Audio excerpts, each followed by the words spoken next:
দেখো, এটা তোমাদের নিটের 2025 এর প্রিভিয়াস ইয়ারের কোশ্চেন, বাট তোমাদের বোর্ড এক্সামে কি করছে এখন না, নিটের কোশ্চেনগুলো ডিরেক্ট তুলে দিচ্ছে, সেই জন্য নিটের কোশ্চেনগুলো দেখে যাও, ডাইরেক্ট ডাইরেক্ট হয়তো তোমরা কোশ্চেন পেয়ে যাবে। ঠিক আছে, দেখো কোশ্চেনে কি বলা আছে।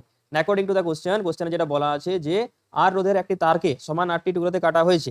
সেই টুকরোগুলো থেকে 4টি করে টুকরো সমান্তরাল সমবায় যুক্ত করে দুটি সমতুল্য রোধ তৈরি করা হলো।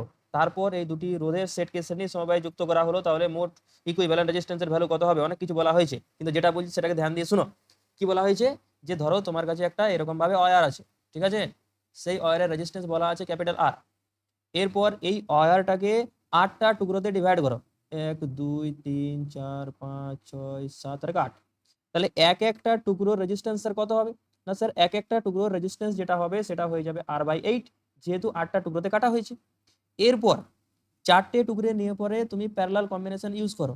এই হচ্ছে একটা টুকরো, দুটো, এই হচ্ছে 3টে, এই হচ্ছে 4টে। ঠিক আছে, এরপর আরেকবার 4টে টুকরোকে নিয়ে পরে প্যারালাল কম্বিনেশন ইউজ করো এরকম ভাবে। কারেক্ট, এটা হয়ে গেল 4টে টুকরো। তাহলে এক একটা টুকরো রেজিস্ট্যান্স কত স্যার, না স্যার R/8।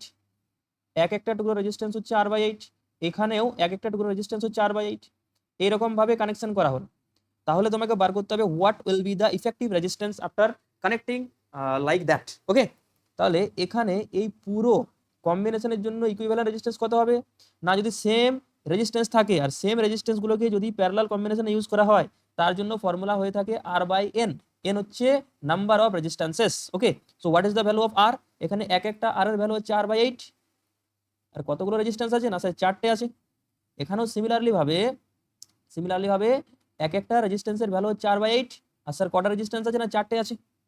এরপর এখানে যেটা পাবে ইফেক্টিভ, এটা হচ্ছে ইফেক্টিভ এটা, আর এর জন্য পুরোটার জন্য ইফেক্টিভ হচ্ছে এটা। এরপর এই দুটোকে ইফেক্টিভ যেটা পাবে সেই দুটোকে সিরিজ কম্বিনেশনে ইউজ করো, আর সিরিজ কম্বিনেশনে আমরা জানি যে ইকুইভ্যালেন্ট রেজিস্ট্যান্সটা হয়ে যায় অ্যাডিশন। তাহলে এটা হয়ে যাবে তোমার টোটাল ইকুইভ্যালেন্ট রেজিস্ট্যান্স অর্থাৎ তুল্য রোধ। তাহলে এখানে আসছে R/4 প্লাস R/32। তাহলে R/32 এটা করলে আসবে R/16। This is your correct answer. So option D হচ্ছে এখানে কারেক্ট অ্যান্সার। বোঝা গেছে? Have understood? যদি এরকমই আবার ভিডিও পেতে চাও তাহলে লাইক, এটা সাবস্ক্রাইব দিয়ে দাও। ওকে।